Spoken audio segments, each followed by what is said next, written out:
My name is Gerald Howard. I'm on the board of this library. I want to welcome everybody here present and in the wide world of Zoom to this event.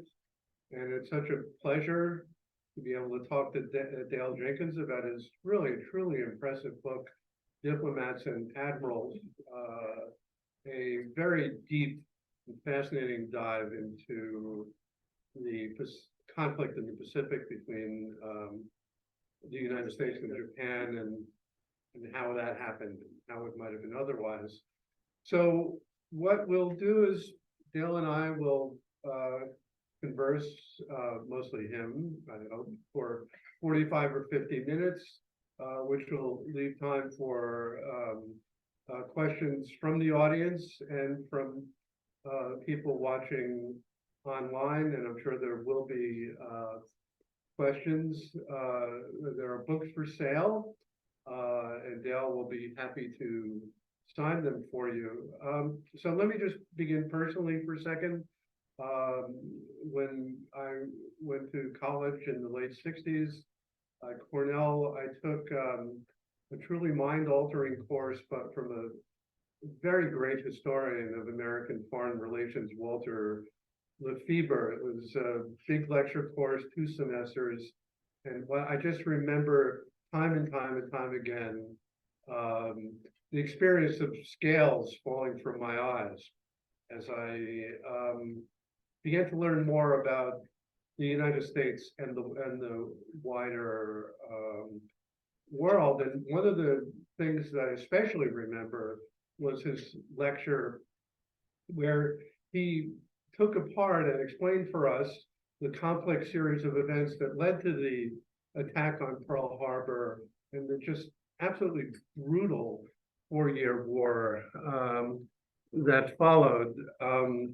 And this book absolutely plays completely into the continuing fascination that I had for that war. For what it's worth, my father was in the Army Air Force and served in the Burma China theater, so that's another issue. But I'll just close by saying I hardly think of a more interesting topic to dive into, or considering what's going on in the world now, the more timely one. We're still living in the world shaped by the epical events that Diplomats and Admirals covered, and so we have a lot to cover, and so let's get right to it.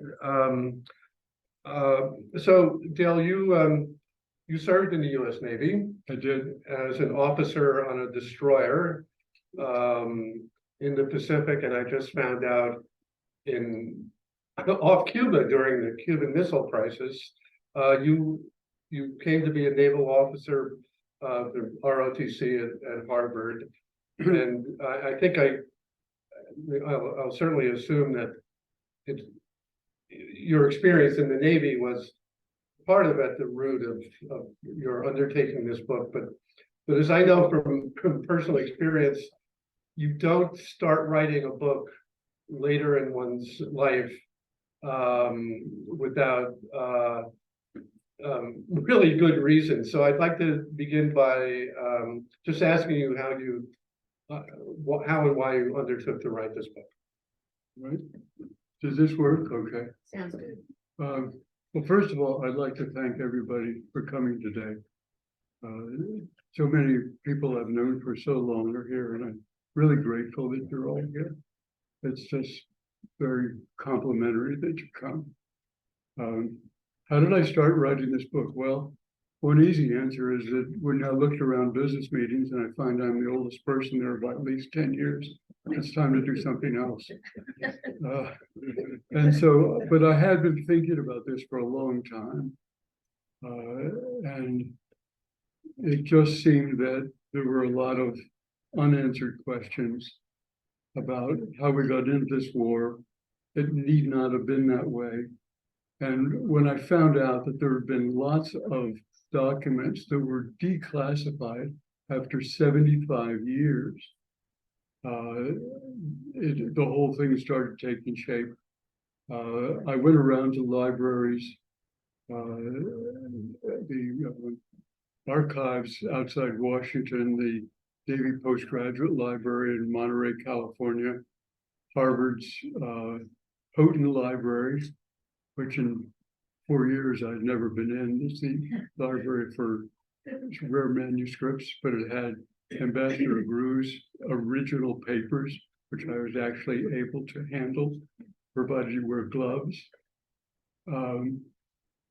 But most of this was really on the internet, and if you look in the book and you see a subscript saying diplomatic history of the United States or foreign relations of the United States diplomatic papers, and then it goes by year, by region, by chapter, and so forth. You then come to about 500 documents, and you look through those 500 documents. All those categories have at least 500 documents. So you go through all of that, you find what you're looking for. And so that's how the whole thing came together. So I would say that Diplomats and Admirals, my takeaway that it's written to push back on our widespread and I think uninformed sense that the war in the Pacific was between the United States and Japan was inevitable, and maybe the root of it was simply the result of Japanese aggression. But maybe you can tell us in your own words what your working thesis was, or maybe you didn't have a thesis as such when you started, but one evolved as you got deeper into the subject. But tell us about that. Okay. Well, to go way back just briefly, Japan developed their economy in the late 19th century. And then as part of this economic wealth, they developed an army and a navy. Sound. Is this working now? Yeah. Okay. So they developed an army and a navy, and they decided to expand into Korea and into Taiwan, thanks to a war with China. Then they had a war with Russia. The Russian fleet came all the way around from the Baltic Ocean, Baltic Sea, 18,000 miles, and they were defeated by the Japanese Navy in the Battle of Tsushima, which was exactly 100 years after the Battle of Trafalgar, the largest battle. And that put the Navy on and put Japan on the map as a world power. They made a modest presence in World War II, but when the Allied forces decided what the new map of the world ought to be, carved up Europe as they saw fit. The Japanese were awarded the Mariana Islands, the Carolines, and the Marshalls, which gave them bases almost halfway across the Pacific Ocean, and they tended to fortify those. They moved into Manchuria in 1931, and there was a Japanese general, Ishiwawa, said that if we just stick with what we've got, we can be a power in the Pacific indefinitely. Nothing is going to prevent us from doing it. Well, you think today, if that had happened, they could still have all of that. But of course, they got to be too aggressive. They invaded China in 1937. That went on, supposed to be over in a few months. It was not over in a few months. They were bogged down. There were terrible conditions, atrocities, all the rest of it in China. And there was an increasing concern about that. But meanwhile, in Europe, Hitler was rampaging through Europe. 1939 went into Poland, 1940, Norway. Then the Dunkirk occurred in May of 1940, and France in June of 1940. Took them 3 weeks to take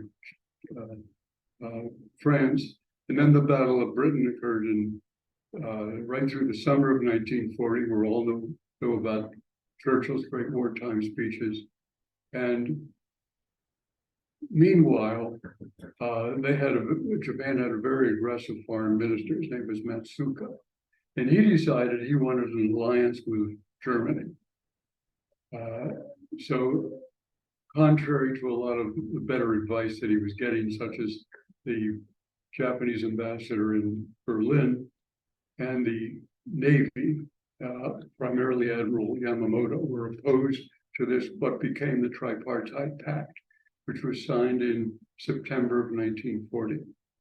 And at the same time, they landed troops on the northern part of Indochina. This was supposedly at the invitation of the Vichy Friends, which of course had been taken over by Hitler by that time. But they still had an outpost. And that went on through the winter. Matsuka formed a neutrality pact with Stalin in April of 1941. And in July of 1941, they invaded the southern part of Indochina. And at that point, Roosevelt, who had been primarily focused on Hitler, and rightfully so, said, this is too much. We've got to stop Japan here. And so he put an asset freeze on Japanese assets, primarily deposits in American financial institutions, and so that they could not pay for oil. And Roosevelt intended that this be a transaction by transaction approval process. The idea being to get Japan to stop further aggression and possibly withdraw from the southern part of Indochina without promoting a war. And maybe this is a good place that I should stop for another. Well, I mean, at the root of this is oil. I think this is a story about oil, and it's a simple geopolitical fact. Japan has none, and the only access they would have to oil would be from the United States, or alternative, in the absence of being sold oil from the United States, they could get it from Indonesia, right? A little bit from the Dutch East Indies, right? Were deposits there. So without in any way putting aside the Japanese aggression in Asia, which was quite brutal. There's something called the Rape of Nanking. That's one of the most infamous episodes leading up to the war. You do have to say that the United States, as I told you, that the United States, in a certain sense, had their foot on the throat of Japan by cutting off oil. So there's some aggression on the part of the United States in this as well. Yes. Yeah. So we start talking about this, right? And and here come the diplomats part of the story. Okay. Tell us about that. All right. There's negotiations. So the 24th of July, 1941, Japan lands troops southern part of Indochina. Roosevelt says, we got to stop this. That's the asset freeze. Roosevelt, just at that time, goes off to meet Churchill on the ships of their respective navies in south of Newfoundland. And that which led to the Atlantic Charter. So Roosevelt is gone for about 3 weeks on this whole mission, going and discussing things with Churchill. While he's gone, Dean Acheson, Assistant Secretary of State, decides that he's going to put a total freeze on oil shipments to Japan. Forget the transactions or negotiations going on. It's going to be a total freeze. And his belief was that we're going to cut off oil from Japan and we will force them out of the southern part of Indochina. Well, Ambassador Grew, Joseph Grew, our ambassador to Tokyo, was trying to say that this is a terrible idea. You don't give ultimatums to Japan. You only end up with a war. They will not be coerced into backing down. And this is just a terrible idea. So time goes along with attempted negotiations between our diplomats in Tokyo, in Washington, and it's really not going anywhere. At the end of August, there's a group in Japan called the Total War Research Institute. And this was a group of 30 of the brightest middle-level people in the Japanese government that analyzed the entire Japanese economy, their capabilities, their resources, the power of their military, their potential power of their military. They spent about 6 months doing this, and they made a report to the Japanese Diet, the Japanese government, and they said there is no way we can possibly win a war against the United States. Their resources are 10 times up. We may do a few things in the beginning, but in the end, we will be overwhelmed. The only answer is diplomacy. The Prime Minister of Japan, Konoe, was trying desperately to have a one-on-one meeting with Roosevelt. He said, I can solve this problem provided I can meet with Roosevelt. And at one point, they had a tentative meeting set up to meet in Juneau, Alaska, between September 21 and 23. Roosevelt was— This is of 1941, yes. 1941. This is all 1941. Yeah. We're leading down through the last 6 months of 1941. It was all set. And then we get into the personalities of the War Council. You have Cordell Hull, Secretary of State, who was a congressman for a long time from Tennessee. He was instrumental in Roosevelt's election in 1932. As a reward for that, he got to be Secretary of State. He essentially knew nothing about foreign relations. He did a few things in the good neighbor policy with South America, but he knew nothing. Roosevelt had every intention of being his own Secretary of State, so it didn't really matter to him. There was Henry Stimson, who was in his late 70s at the time. He had been Secretary of War under Wilson. the first Roosevelt, Okay. going back into 1911. He had most recently been in Secretary of State for Herbert Hoover. And while he was Secretary of State for Herbert Hoover, he shut down the Crypto Bureau because he said, gentlemen do not read each other's mail.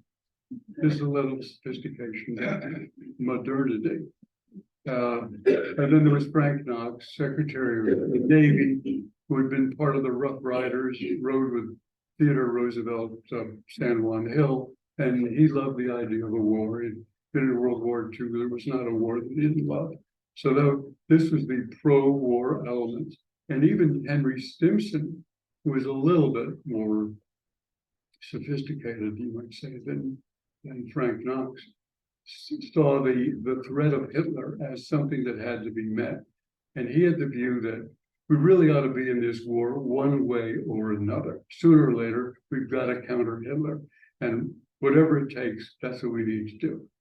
So I should say, Albert Hitchcock said about suspense, if you have just a film of like a woman on a train reading a book or knitting, well, that's just that. But if you know that there's a bomb ticking under her seat, that's suspense. And there's a bomb ticking right here, all during the time that we're reading about this, and which we're aware of, and that's Pearl Harbor. Now, you just said that the Japanese were pretty much aware that they couldn't win a war in the Pacific against the United States, and yet Admiral Yamamoto had developed a plan to, in fact, defeat the United States. And tell us about that, because all of this is going on while all of that was going on. Well, while all this was going on, Yamamoto, head of the Navy, he said, look, we got to do our part. If there's going to be a war, we got to be ready to do it. And his strategy was there's only one way to beat the United States, and that is beat them on the first day. If we can do that, if he could do that, he could destroy the US Pacific Fleet, and then they'd be in a position to say, okay, we'll take the Western Pacific, you people keep the Eastern Pacific. That's what we're going to negotiate with the United States with their fleet destroyed. Wait, I just want to say that this is also one of the major themes of this book is miscalculation, which is, and I read that sentence in your book. I said, are you kidding me? that they thought that after an attack on Pearl Harbor, the United States would, okay, let's talk. I say they misread us. To put it mildly. Yes. So anyway, Yamamoto is building his navy. It's all built around carriers and trained his pilots. They had the best airplanes. They were really the best navy in the world at that point, when you consider the fact that they had 6 carriers that were state of the art. Their planes were state of the art. Their pilots were state of the art, and they were getting ready to go. We move along, and the prime minister is replaced because he failed to get this meeting with Roosevelt. So Tojo, that had been head of the army, said, Kenaway, you failed. You didn't have this meeting with Roosevelt. We don't have confidence with you. It's time for you to leave. Kenaway said, you know, I've been prime minister most of the time for this 4 years in Japan, in China, that we've been at this war in China. Things have gone nowhere. Maybe I really should leave. So he resigns. Tojo becomes the prime minister. And then he goes through a remarkable transformation. He reviews the Total War Research Institute's findings, and he decides we cannot win a war against the United States. And at that point, they start a full press for a negotiating peace with the United States. And now they are sending messages to the United States diplomats, Cordell Hull, the others, saying, you know, let's come to some agreement. Let's solve our problems. And Cordell Hull hated the fact that they were in the tripartite pact with Hitler. He said, unless you revoke that, I'm not really interested in talking seriously. The army was not at that point willing to withdraw from the southern part of Indochina. We get to the first part of December, where we are, 1941, December, I'm sorry, we're at the first part of November. And he sends Caruso, the diplomat that had been part of the delegation, he had been ambassador to Berlin that would oppose the Tripartite Pact. This person was retired. He gets them out of retirement. He says, go to Washington immediately. Now it's the 15th of November. Go to Washington immediately and reinforce our diplomatic effort there. At that time, there were Pan Am clippers flying back and forth across the Pacific Ocean. There'd be one every 3 or 4 days. They held up the Pan Am clipper flight so that Caruso could make it to be in Washington at the shortest possible time. He starts negotiating seriously and is able to convince the Tojo that the Japanese army will withdraw from the southern part of Indochina in exchange for a resumption of oil shipments. This is the major breakthrough. And Cordell Hull puts this in the form of a draft, and he circulates this around to our allies, which is really the Dutch, the Chinese, and the British. And this goes around, and the British are a little concerned because if there's a one-on-one agreement between Japan and the United States, that doesn't really protect them in Singapore. So they had misgivings about any agreement. The Chinese were adamantly opposed. They said, you cannot possibly do this. I want to read you, and this is something out of Foreign Relations of the United States Diplomatic Papers. Chiang Kai-shek sends this message into Roosevelt saying, if there is any relaxation of the embargo or freezing regulation, or for belief of that gains ground, then the Chinese people would consider that China has been completely sacrificed by the United States. The morale of the people will collapse, the Chinese army will collapse, and that such a loss will not be to China alone. The thinly veiled threat that you'll be left with a mess. The closer you look into all these things, the worse Chiang Kai-shek comes off.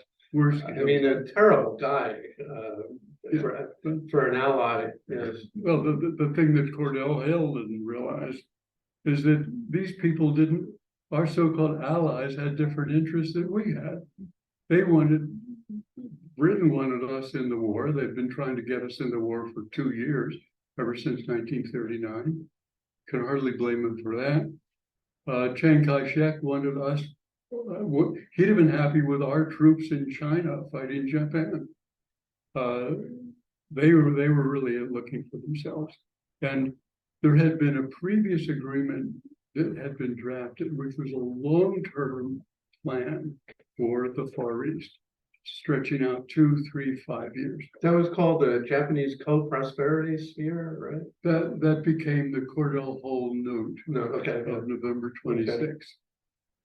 Cordell Hull gets this message from Chiang Kai-shek and says, I can't possibly give the Japanese this agreement now. Our valued ally has disagreed with us. So he pulls out this other note, this long-term plan, which says that Japan will withdraw from all of Indochina. They'll withdraw from all of China. Japan was bogged down in China anyway. They were trying to figure out a way to get out. And they'll revoke the Tripartite Pact and, a couple of other things. But these withdrawals were the core of this long-term plan. The Japanese diplomats come into Cordell Hull. This is the 26th of November. Cordell Hull gives them this long-term plan, and the Japanese are shocked. This is nothing of what they've been talking about before. Nobody mentioned any of this before. So Cordell Hull refused to negotiate any parts of it. This draft goes back to Tokyo. The Japanese government looks at this and says, this is nothing of what we've been talking about. As far as we're concerned, it's an ultimatum. December 7th, Pearl Harbor. So let's you should have a split screen in your brain. So all of this is taking place, and meanwhile, a carrier group is steaming from the northern part of Japan, the inland sea towards Pearl Harbor. Tick, tick, tick, tick. This bomb is about to go off. The reason they were underway was that the military had said, okay, we'll make you guys in the diplomatic corps, you negotiate if you want to, but there's a deadline. Beyond a certain point, we cannot tolerate further buildup by the United States. We can't have more B-17s flying to the Philippines, which can then bomb us. There's a cutoff, and the cutoff was the 29th of November.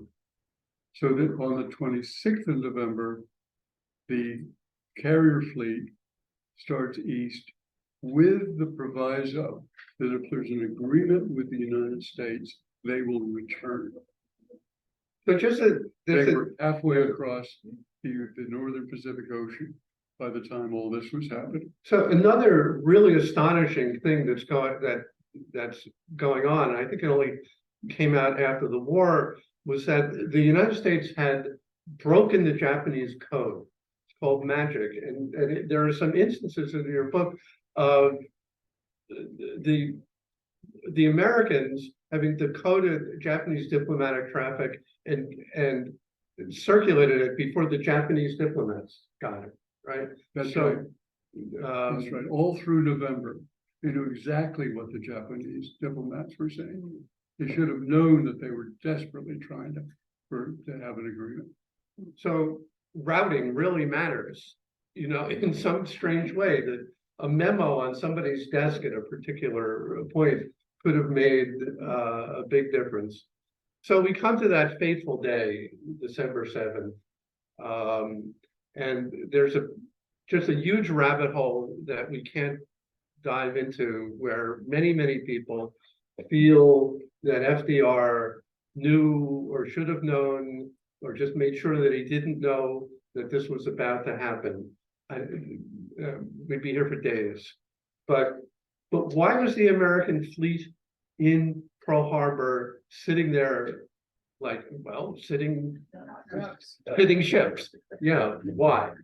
Because the Navy had said to can we move these back to the west? I mean, there was a disagreement about this, yes? Well, so there was a previous admiral in Pearl Harbor who thought it was a terrible mistake to leave the fleet in Pearl Harbor. They were exposed.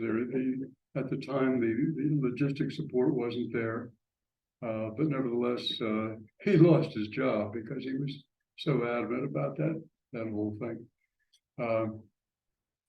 Going to December 7th, the Japanese had calculated Sunday morning is the ideal time to strike, and most of the ships will be in port, and they weren't. And that's what happened.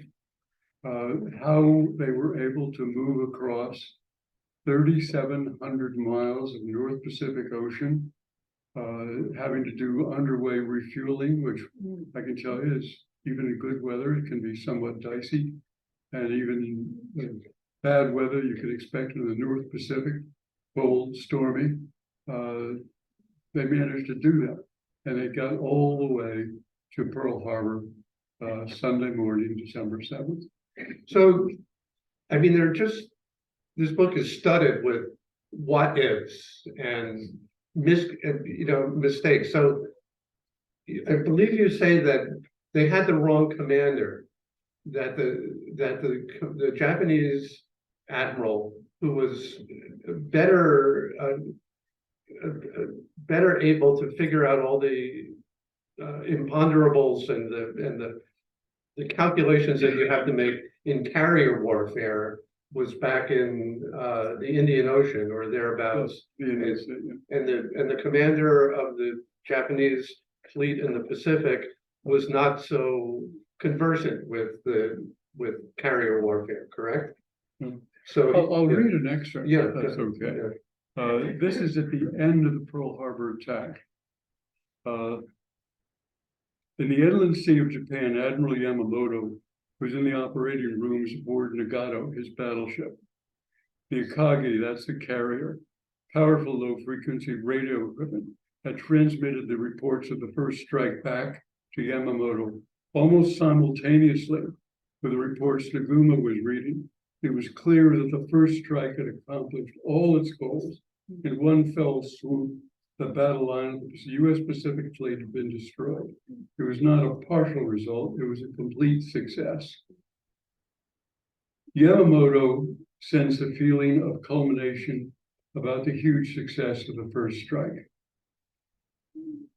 But in Nagumo, he knew his man. Nagumo had never been committed to the Pearl Harbor mission. It had not been Yamamoto's choice to command the carrier force. His assignment was the decision by the Navy Ministry in Tokyo, based on seniority. Nagumo had done the minimum that was expected of him. His Navy career had been on circus ships, and he was uncertain about carrier operations.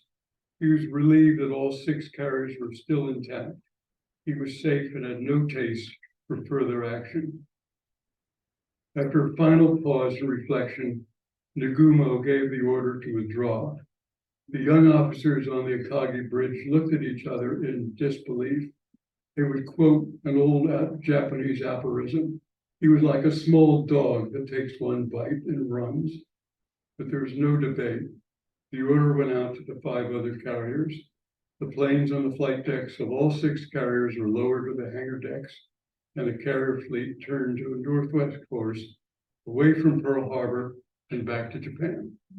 Your implication is that if Nagumo had more of a taste for a bigger bite, that the next day he could have sent another wave of attack and really finished the job, correct? You could have done more. Now, the question is, was that going to convince the United States they should make an agreement? I don't think so, but it is what happened at the time.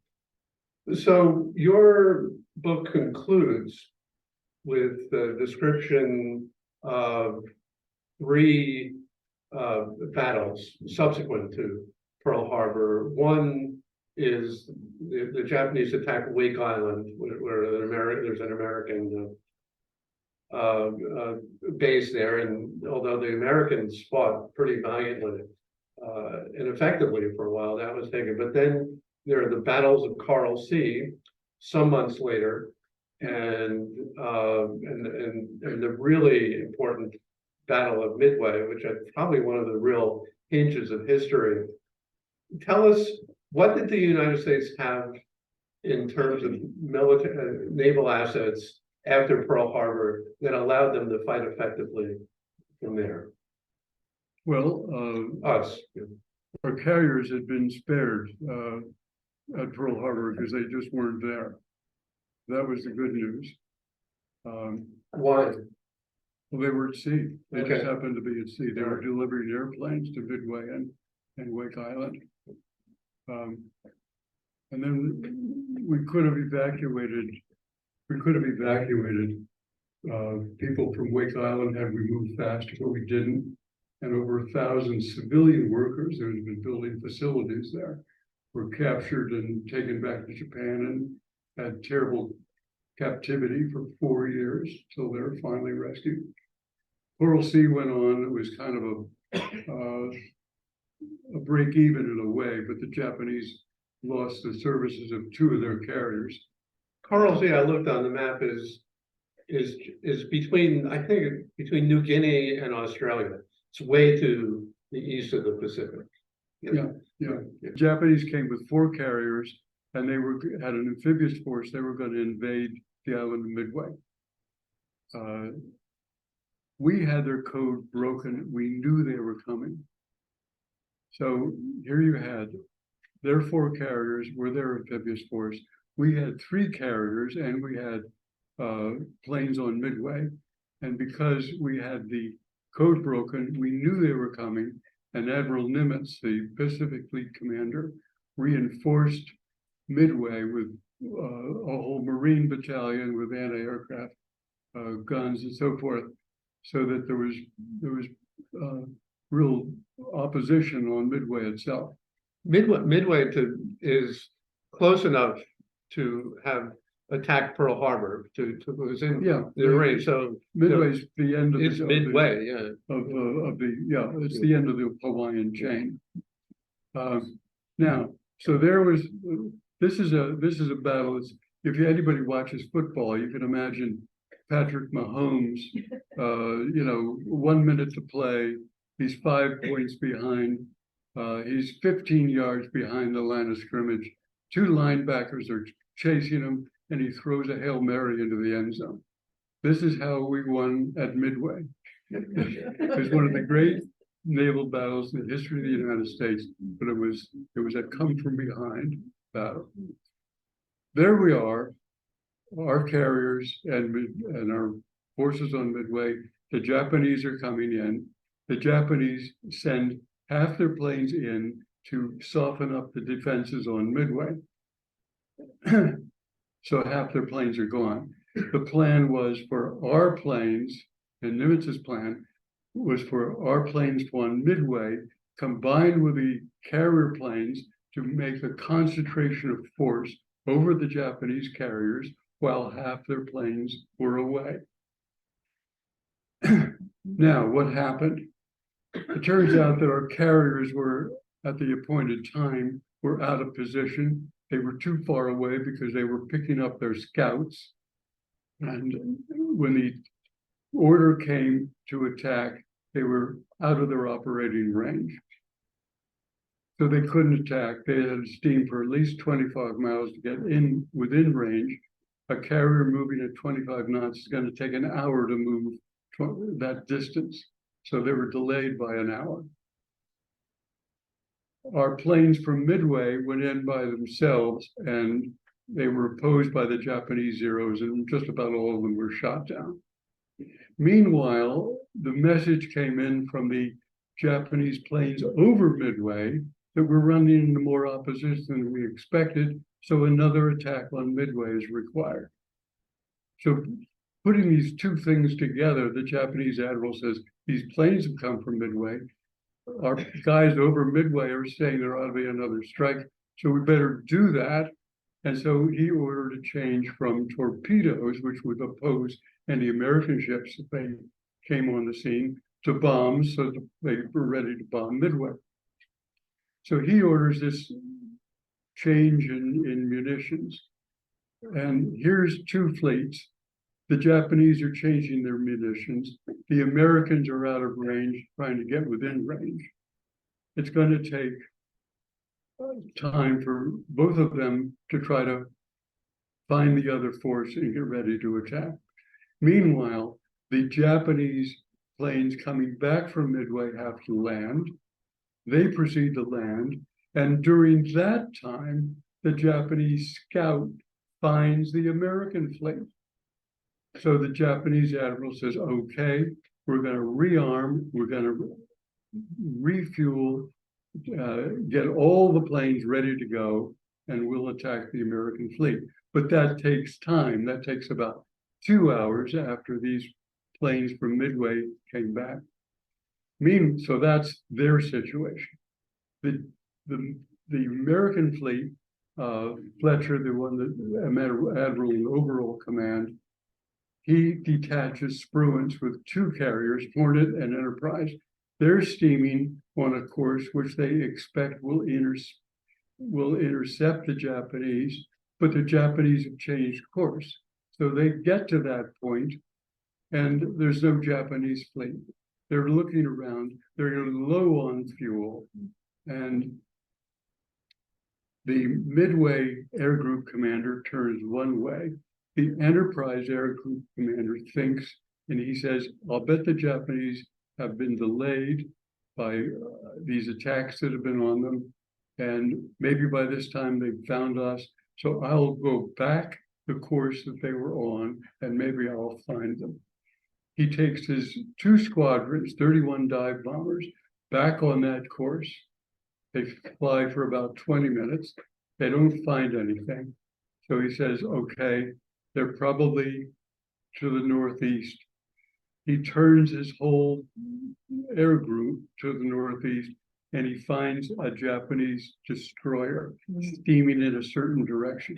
He says, I'll follow that, and maybe we'll find the Japanese. Meanwhile, they are seriously low on fuel.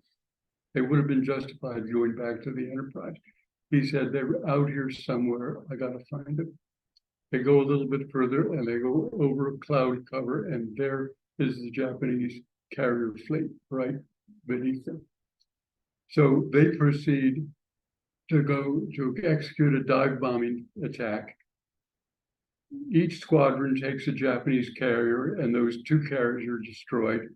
Meanwhile, the remaining carrier of ours that was up looking for scouts, they have launched their attack.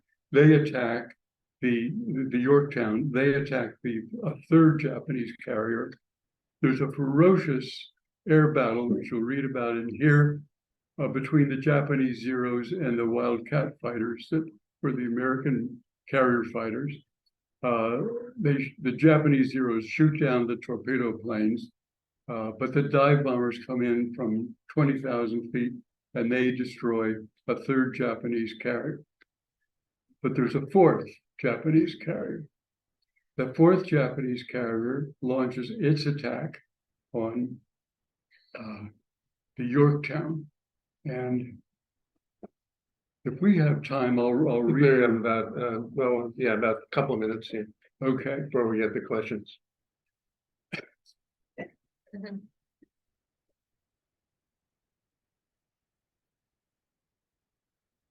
this is the Japanese torpedo plane pilot.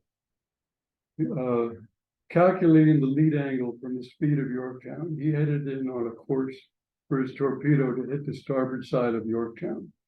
Wildcats dove on his plane and they riddled it with machine gun fire that ignited his fuel tanks.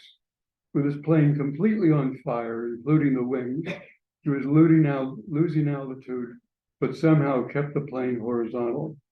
Closing in on Yorktown, he held on until the last possible instant to release his torpedo before he and his crew plunged to their deaths in the ocean.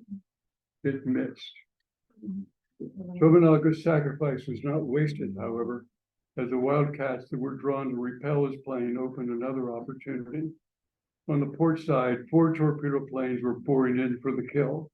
They dropped their torpedoes and one, then another, hit Yorktown forward and then amidships with tremendous explosion and instant death to the sailors in the engineering spaces.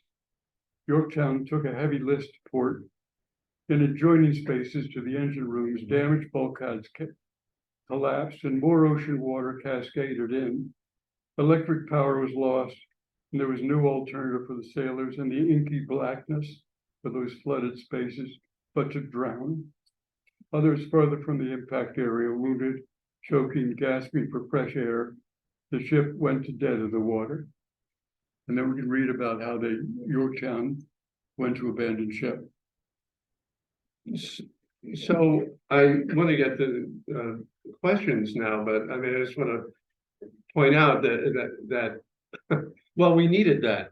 The United States was not doing so well up to that point, and it was a tremendous boost to morale and Just on after the home front and the the Enterprise war front. pilots found that 4th carrier and sank it. The man's name was McCluskey, and he's one of the great heroes of American history. There's an awful lot more in this book than just that, but maybe I would just time for some questions. Marty. Yeah. How culpable was Hirohito in all this? I don't think terribly. I think he was like a figurehead. That government was largely controlled by the army. The army had a minister, and the minister was part of the government. The Navy had a minister also, as part of the government. If a minister withdrew, resigned for any reason, his place could only be filled by another nominee by the army. So if the army minister withdrew and they didn't supply another one, it meant that there was no government. So the army had that kind of control over the government. The Hirohito, I think, was very largely a figurehead. Wondering if there had been that meeting that did not take place with Roosevelt, what do you think, or what is their general thesis on what might have happened as a result of that meeting that could have averted the war itself? Joseph Grew, our ambassador, was convinced that they would have had a resolution, that the Japanese were willing to accept just about anything that Roosevelt wanted them to do to avoid a war. There was a previous prime minister that agreed with that, and after the war began, Joseph Grew, our ambassador, and our ambassador's staff was isolated in Japan, and they were there for about 6 months until there was an exchange of diplomats. And meanwhile, Grew had written a 13-page letter analyzing his entire tenure in Tokyo. And this is part of this original paper that's in the Harvard Museum. He said if that meeting had taken place, he had no doubt there would have been a resolution between Japan and the United States. I'm going to treat myself to a question. And first an observation, that Joseph Grew, the ambassador, is one of the most impressive figures in the book. This guy did everything an ambassador was meant to do, and his read on the situation was absolutely spot on. So we haven't talked much about FDR. You quote a number of FDR's fireside chats to the country that he gave on the war situation, which I found magnificent, absolutely magnificent, and I could feel the hairs running out of the back of my neck. But so as a leader of the country, he is peerless. How would you rate him as a military thinker? How did he handle the situation overall? What kind of grade would you give him as a military leader or a thinker? Well, I'd like to give him an A, but I'd have to give him a B. No, go ahead. We're not grading on a curve here. He should have insisted on this meeting with the Japanese Prime Minister. He should not have been dissuaded from that. The people around him who wanted us in the war, largely because of Hitler, they said, well, he doesn't have the power to put anything into effect that you would propose, and therefore you're wasting your time. And the information coming in from Joseph Grew was exactly contrary to that. And Cordell Hull, we didn't get into some of his advisors, Stanley Hornbeck, who was entirely pro-Chinese, and behind Hornbeck was Alger Hiss, who was later shown to be a spy, and whose allegiances were to Russia. And from the Russian point of view, there's nothing better than it could happen to it than a war between Japan and the United States. They'd be in the position to pick up the pieces. So we still don't know all the influence that Alger Hiss might have had. But despite all of that, Roosevelt should have insisted on that. He should have insisted on seeing the messages coming in from Joseph Grew. He should have insisted on that summit meeting, which would have been very similar to the meetings he had with Churchill during the war. I would say this, though, once the war was going, he was straight A. He picked Nimitz as the Pacific Fleet commander, and Nimitz was a 2-star admiral. He promoted him right to 4-star. He says, get out to Pearl Harbor and don't come back till the war is won. And that's exactly what happened. I wonder for a moment you could comment on the management style or characters of Nimitz, because clearly it was the genius behind that. He was characterized as an admiral's admiral, where Wolsey was sailor's admiral. But he had to deal with MacArthur in Southern Command, and he replaced a lot of his underlings when they weren't performing. So, what was his management style? What made him so good? I think he showed a lot of confidence in good people. Mm-hmm. And they were out there to win, and he backed them up 100%. Just on a personal note, when I was growing up, we had this neighbor, his name was Sumner Wells, who was kind of a sort of stiff guy. He wasn't really a close friend of our family, but he was someone who we knew and we would see from time to time. And I know he was disgraced somehow in the middle of the war because he was, because he propositioned somebody in a toilet or something. But my parents always told me in his defense that they thought that he'd been set up because he was a European specialist, and that he was in favor of pulling all our resources against Hitler and didn't think we should be in the war with Japan. Did he come up at all? Didn't he become the Secretary of State after Cordell Hull? No, I think no, that was Stettness. I'm sorry. The Second World War. That was Edward Stettness, I think. Yeah. Sumner Wells. Does he come up at all in your research? Yeah, he was where he came up was the summit with Churchill that led to the Atlantic Charter. Okay. He and Roosevelt sat in the admiral's cabin on the American cruiser, Augusta, and they drafted the Atlantic Charter, which of course had to be agreed with the British, but they sat there and drafted it. Tony? Sorry, do you think FDR ever thought that the US realistically could avoid a war in the Pacific? You know, it's a tremendous question. Books have been written about it. Some people say we could have avoided the entire war just by supplying Lend-Lease to the Russians and the British and the Chinese. It's such, I think that's pretty much a long shot. I think that the Japanese would have invaded the Philippines even absent some kind of an agreement that we would have had. The Germans were submarines and even their surface cruisers were sinking ships in the Atlantic. A submarine sank one of our destroyers.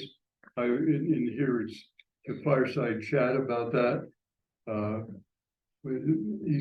Churchill says, or Roosevelt said, these are the rattlesnakes of the Atlantic Ocean. You know, wait till the rattlesnake strikes before you crush him.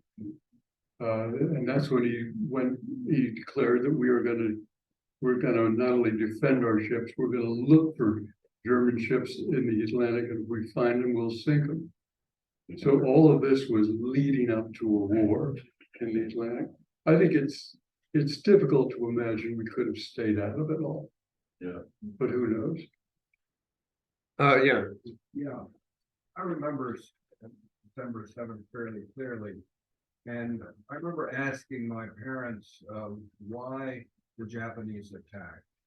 And their answer was a little different. And they said that it was, we cut off shipments of scrap iron to Japan. Is that part of it, or was that fake news?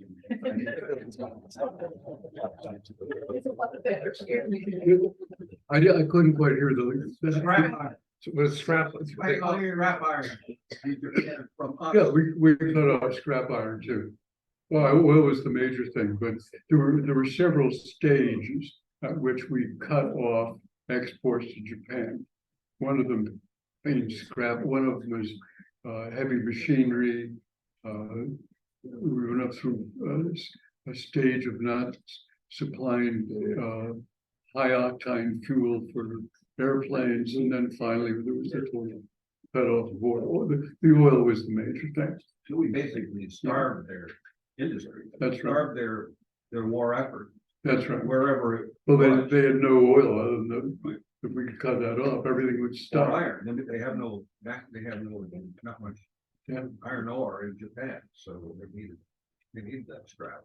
So I'm going to ask you one last big thing question. I used the word timely in my introduction, and by timely, I meant that at this moment, we're not at any second about to go to war with China, but we might. There's a scenario that you could. So the Pacific is on our minds militarily. What do we learn that we might want to think about right now in respect to our posture in the Pacific from the story you tell? Be prepared. Any other questions? Okay, one. I just want to give Dale a compliment. If you haven't read the book yet, he does a wonderful job of building the suspense. I told him last summer, I was on the edge of my chair. Please switch to Japanese. I thoroughly. Yeah, so like I said, that it's tick, tick, tick, tick, tick. One more back there, maybe? Yeah, I'd like to thank him very much myself. I just picked up this book. And I've got 8 pages into it, and I resent being here because I have. Did you plan these people? But I want to thank you very much for being an Ivy Leaguer. I am one too, and I think we know what we're doing. You know what you're doing. Thank you so much for what I've read so far. Only 41 pages, but it's- Oh, keep going. Okay, last question, yeah. Gone to war with Japan once we declared war on Germany. Germany actually declared war on us. They would have Hitler to fulfill their declared war on us commitment to 4 that. days after we were at war with Japan, the 11th of December. And why he did that, there's a lot of theories about that. He could have just left us fighting Japan. I mean, this book is three-dimensional If chess. Hitler wouldn't allow it. There are things, trying to make, you get the sense of trying to make things come right with like 10 different major questions on the table, problems. It's just, I mean, it's a miracle that it turned out as well as it did, frankly. Anyway, there's, like I say, read the book, because it's all in there, and that's the world we're living in. So thank you so much, Dale.